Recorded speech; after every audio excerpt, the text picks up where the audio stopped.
this flight crew in Southwest Airlines. Welcome to Orlando. Please remain seated with your seatbelts fastened. Seatbacks are T-tables to the full upper and lock position with iron carrying items.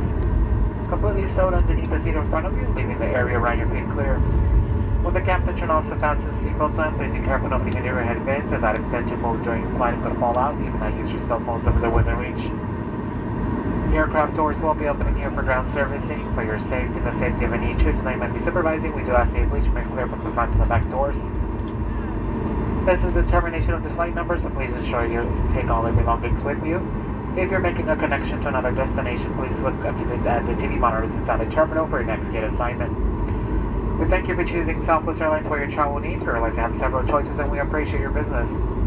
We hope you have a pleasant stay here in Orlando, wherever your final destination may be this afternoon.